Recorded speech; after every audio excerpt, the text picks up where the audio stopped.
everyone, this is MJ, and you are at my channel called Reading This Life. My channel is where we talk fiction, friends, and fun. Today, it's my October wrap-up.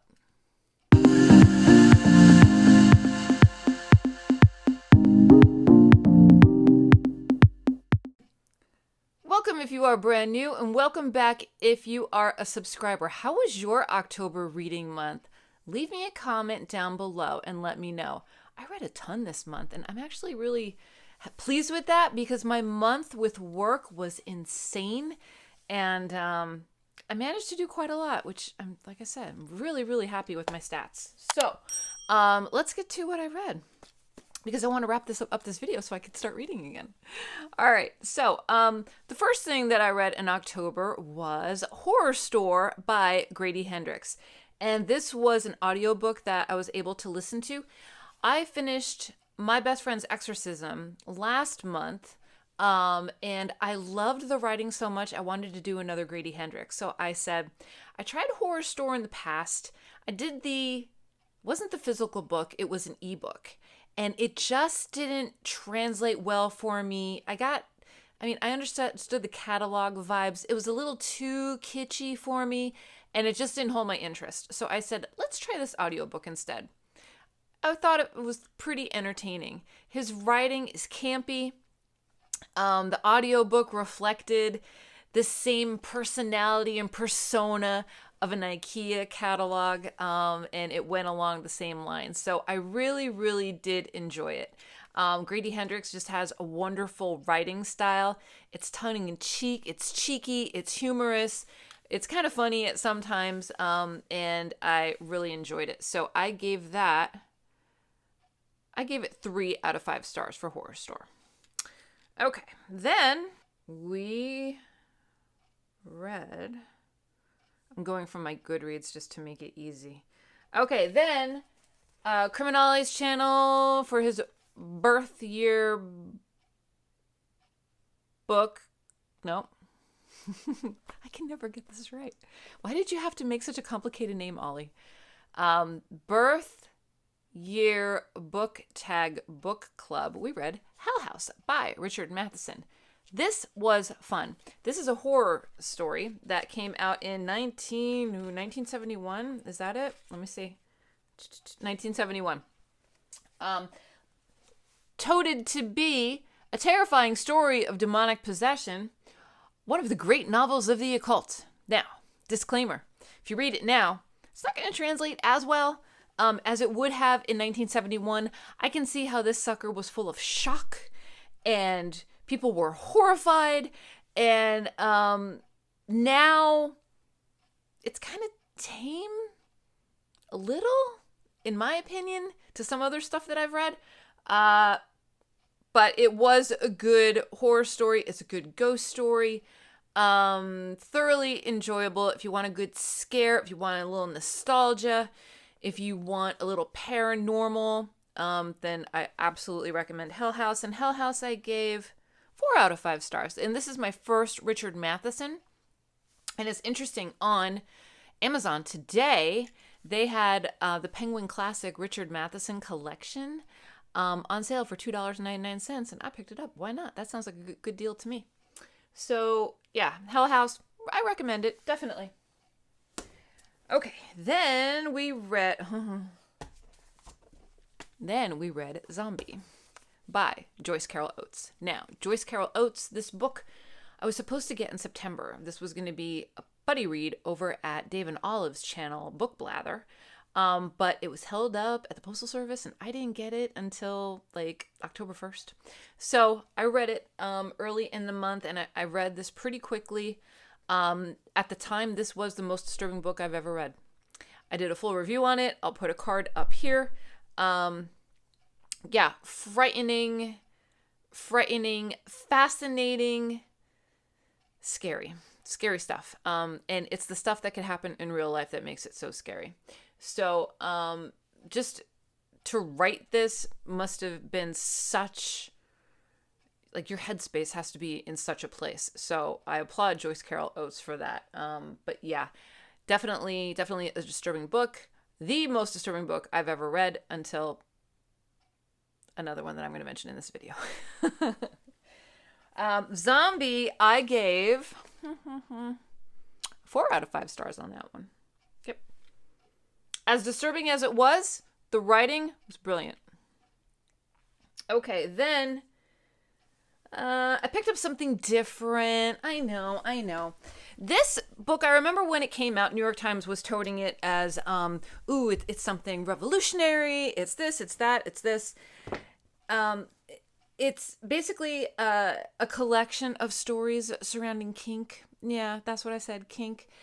And it wasn't what I thought it was going to be, and I thought maybe 1 or 2 stories were good. Some of them were just, I don't know. I gave it 2 stars. Roxane Gay has a story in here. There are some others. R.O. Kwon. Let's see. Garth Greenwell, Roxane Gay, Carmen Maria Machado. It's basically an anthology of literary short fiction exploring love and desire.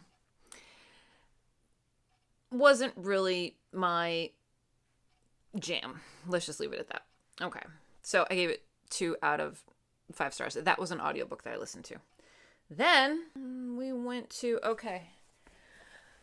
Juan over at Played by Visions released Poking Holes. Yeah. Okay, so this is the most disturbing book I've ever read to date. And I didn't finish it. I started it. I got 40% in and I had to take a break. I put it down. The stories, the first few stories are really heavy. And I was expecting something because it's Juan. And I didn't quite expect what I read. It is the most disturbing thing I've ever read. So, yeah, it's tough. It definitely is. It's well written though. I don't know how to describe it. It's well written. It's disturbing AF, but it's well written, especially one story in particular. What's the name of it? Empty Nesters is a fantastic story. I got up to, let me see.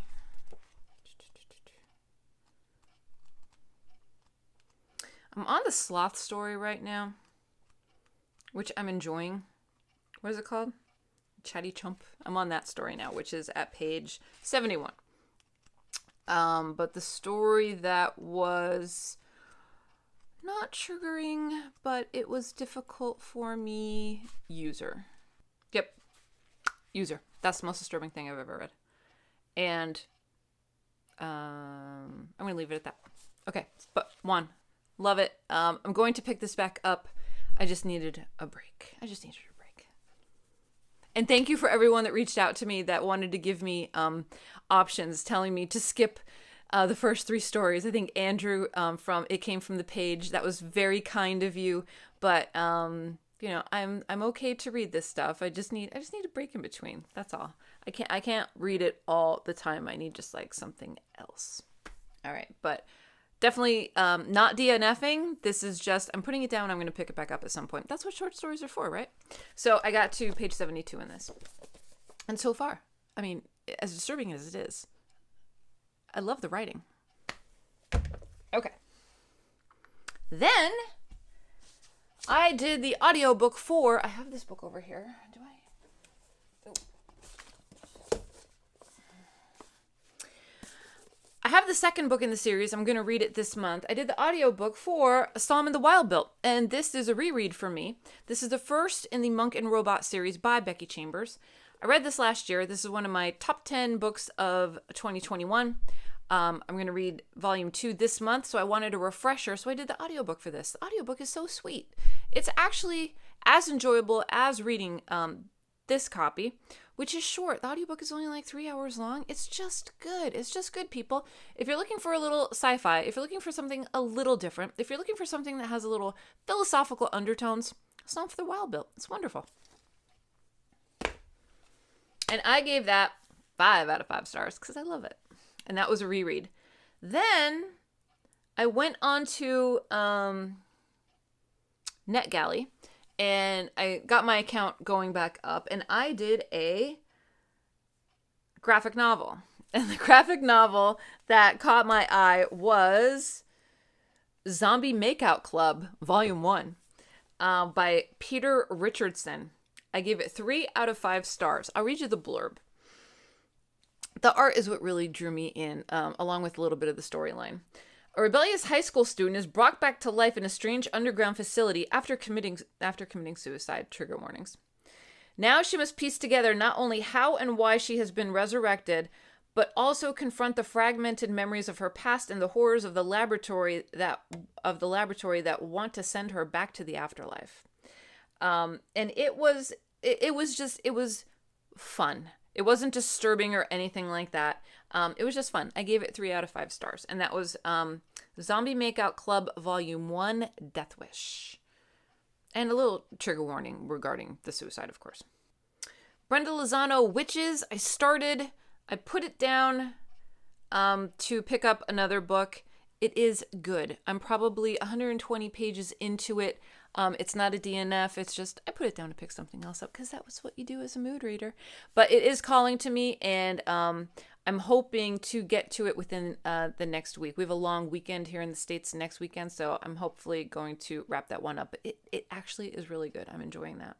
Plus, I'm dragging out the whole witch spooky season thing, too. Okay, so that is not a DNF. That is a to be continued. Then I wanted to get to my father's favorite book, which is Lost Horizon. This is, it's also said the first paperback ever published. Is this the first paperback ever published? Wow, Dad, that's pretty cool. My father passed away a number of years ago, but he would always tell me when the movie was on, he would always talk about this book. This is his copy. I also have another copy that I got at an estate sale that's really good. I think it's a Reader's Digest fancy copy. And this book is about a plane that is hijacked, goes down in Shangri-La. The people are going through their experiences. There are some decisions that have to be made. It is, it's fascinating. And as I read this, I can see why my father would enjoy it. My father was a veteran of the Korean War. He toured a lot of Asia when he was in the war. He had certain thoughts about the war. He didn't talk about it hardly ever. My father was into photography. He took a lot of photos while he was over there. I know my father suffered from undiagnosed PTSD due to the war. So I think my father may have resonated with one character in particular in this book. And it was just nice to read it. And I also, I read this and in tandem with the audiobook because I would have this in the evening. And then the audiobook I had while I was driving because I didn't want to put the story down. I wanted to finish it. And it's just sweet. And for me to recognize those things in my dad, it was just a good experience. So I highly recommend it. If your parents are alive, ask them what their favorite book is. Honestly. And if you never read it, read it. And see if you can distinguish as to why it's their favorite book. And if your parents aren't alive and you know what their favorite book was, pick it up and read it. It's a really nice experience to bring you closer to your departed loved ones. And today is Dia de los Muertos. So it's the Day of the Dead. And hi, Dad. It's just a good way to connect with them. All right. Yeah, very good. I gave that, what did I give that? I gave it 3 out of 5 stars. It was written back in 1933. And it really is one of the first fantasies because Shangri-La is a fantastical place.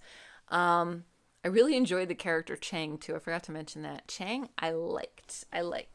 Definitely enjoyable. All right, so that was Lost Horizon. Then, let's see. Carmilla. Carmilla is by Jonathan Sheridan Le Fanu. It is a female vampire story that predates Dracula. Not the predating vampire. I have learned through the comments that there are so many others, and thank you everyone for commenting and letting me know. I was just fascinated that a female vampire came out before Dracula. Love that. So I'll read you the blurb on Carmilla. Carmilla is making the rounds due to Halloween and everything on BookTube now. There are a lot of reviews from maybe 7, 8, 9 years ago, and then there's a lot of reviews within the last 2 weeks. And the hold that I have at my library, there's like 4 people in line waiting for it. So I'm going to be relinquishing that so somebody else can enjoy it. But I'm going to read you the blurb on Carmilla. In an isolated castle deep in the Austrian forest, Laura leads a solitary life with only her ailing father for company. Until one moonlit night, a horse-drawn carriage crashes into view, carrying an unexpected guest, the beautiful Carmilla.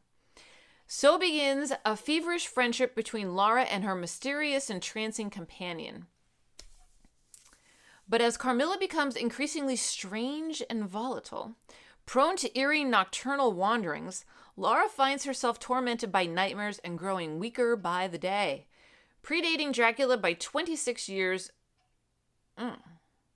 See, they even say here, Carmilla is the original vampire story.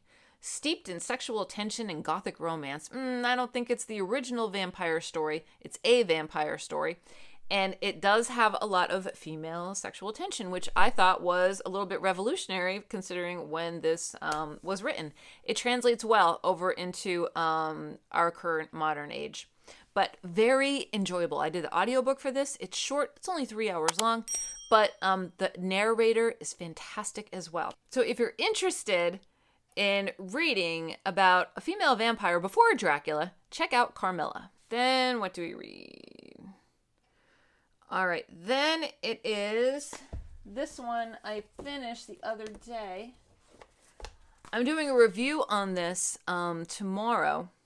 This is by William Styron, Darkness Visible, a memoir of madness.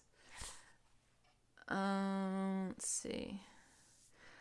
I'll read you the blurb. In 1985, William Styron fell victim to a crippling and almost suicidal depression, the same illness that took the lives of Randall Jarrell, Primo Levi, Vincent van Gogh, and Virginia Woolf. That Styron survived his descent into madness is something of a miracle. This is a super thin book. It is a very heavy book. This review is coming with trigger warnings. And I'm not saying anything else about it. So stay tuned for the review. It's going to be coming up very soon on my channel. And that is Darkness Visible. And I gave that 5 out of 5 stars. Okay. And is that it? The other one I did start Dracula. Dracula is a group read over at my channel.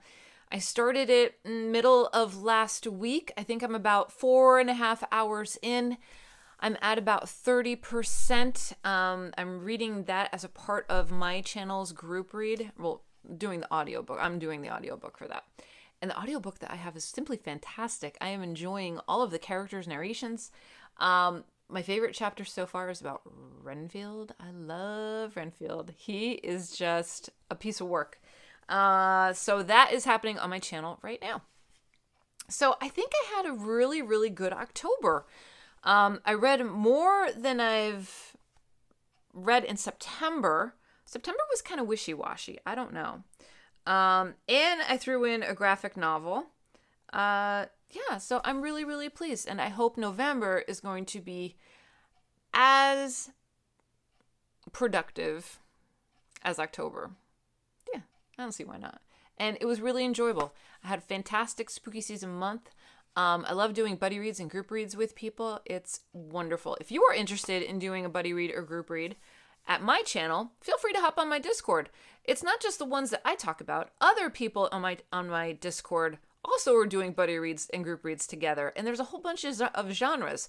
So if you're looking for somebody to read with, check out my Discord. The invitation is linked down below. All right, everyone. So that is all that I have. I'm going to get this video edited and get it up, and I hope you are all doing well and staying safe.